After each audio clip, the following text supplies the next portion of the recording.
త్వరలో ఆంధ్రప్రదేశ్ రాష్ట్రంలో భారీ స్థాయిలో పెట్టుబడులు పెట్టేందుకు అనేక కంపెనీలు రానున్నాయని మంత్రి నారా లోకేష్ ప్రకటించారు. గూగుల్ వంటి ప్రముఖ సంస్థల పెట్టుబడుల వల్ల రాష్ట్రంలో 1,00,000 మందికి పైగా ఉపాధి అవకాశాలు కలుగుతాయని మంత్రి లోకేష్ ఆశాభావం వ్యక్తం చేశారు. గత నవంబర్లో గూగుల్ ప్రతినిధులు ముఖ్యమంత్రి చంద్రబాబును కలిశారని, అప్పట్లో ప్రభుత్వం వారికి అనువైన స్థలాన్ని కూడా చూపించిందని చెప్పారు. ఇది కేవలం MOU స్థాయిలోనే కాదు, పూర్తి అమలుకు దారితీసే ప్రాజెక్టుగా ముందుకు సాగుతోందని లోకేష్ వెల్లడించారు. విశాఖపట్నంలో డేటా సెంటర్లు కాకుండా కృత్రిమ మేధస్సు రంగానికి సంబంధించిన కంపెనీలు స్థాపనకు వస్తున్నాయని గుర్తు చేశారు.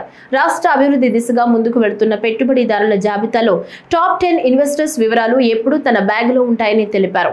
టెక్నాలజీ, ఇన్నోవేషన్, పెట్టుబడుల ద్వారా ఆంధ్రప్రదేశ్ను జాతీయ స్థాయిలో ఒక శక్తివంతమైన ఆర్థిక కేంద్రంగా తీర్చిదిద్దడమే తమ లక్ష్యమని మంత్రి నారా లోకేష్ ఈ సందర్భంగా నొక్కి చెప్పారు. 2014 నుంచి 19 మధ్యలో మీరు ఒకసారి చూస్తే ఆనాటి India's largest FDI investment in automotive sector కియాని తీసుకొచ్చారు. ఇప్పుడు ఆ చరిత్ర మళ్ళీ తిరిగి రాస్తున్నాం. India single largest FDI investment in history, సుమారుగా $15 బిలియన్ వర్త్ గూగుల్ భారతదేశంలో పెట్టుబడి పెడుతుంది, ప్రత్యేకంగా ఆంధ్ర రాష్ట్రంలో పెట్టుబడి పెడుతుంది.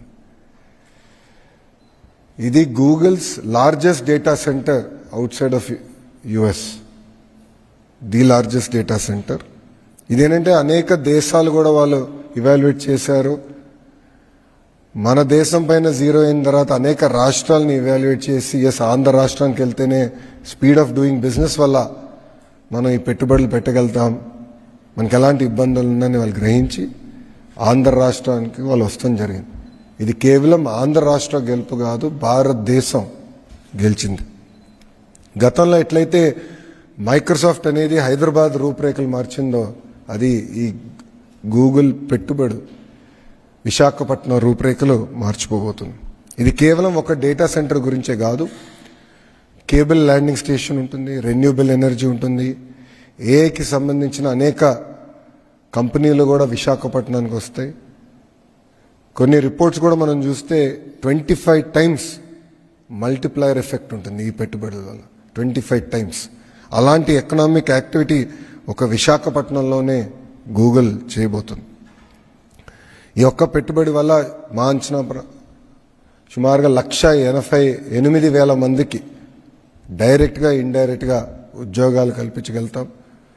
లోకల్ ఎకానమీలో సుమారుగా 48,000 కోట్ల 5 సంవత్సరాల ఇంపాక్ట్ ఉంటుంది ఒక లోకల్ ఎకానమీ మీద.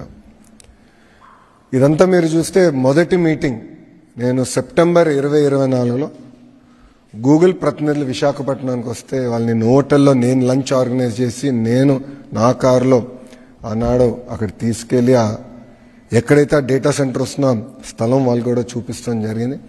కరెక్ట్గా ఒక నెలలో తర్వాత నేను యుఎస్కి వెళ్ళా, మీ అందరూ తెలుసు, అక్కడ గూగుల్ క్లౌడ్ లీడర్షిప్ని కూడా నేను కలుస్తాం జరిగింది. ఒక నెల తర్వాత అంటే నవంబర్లో గూగుల్ ప్రతినిధులు వచ్చి గౌరవ ముఖ్యమంత్రి గారిని ఇదే హాల్లో వాళ్ళు కూడా కలుస్తాం జరిగింది. అక్కడ మేము చర్చించినప్పుడు ప్రత్యేకంగా ఆంధ్ర రాష్ట్రంలోనే చట్టాలు సవరణ కాకుండా దేశంలో ఉన్న కొన్ని చట్టాలని సవరణ తీసుకురావాలి, కొన్ని అంశాలపైన క్లారిటీ కావాలని వాళ్ళు ఆనాడు కోరటం కూడా జరిగింది. అది నేను స్వయంగా అశ్విని వైష్ణవ్ గారిని కలిసినప్పుడు కూడా ఆయన దృష్టికి తీసుకెళ్లాను, ఆయన వర్క్ చేశారు. గౌరవ ముఖ్యమంత్రి గారు, ఫైనాన్స్ మంత్రి నిర్మలా సీతారామన్ గారు కూడా అనేక మార్లు కలిశారు ఈ అంశం పైన.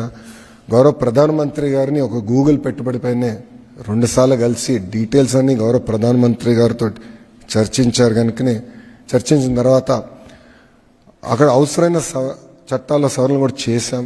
దానివల్లనే ఒక ఇంత పెద్ద ఇన్వెస్ట్మెంట్ భారతదేశంలో ఆంధ్ర రాష్ట్రానికి వచ్చింది.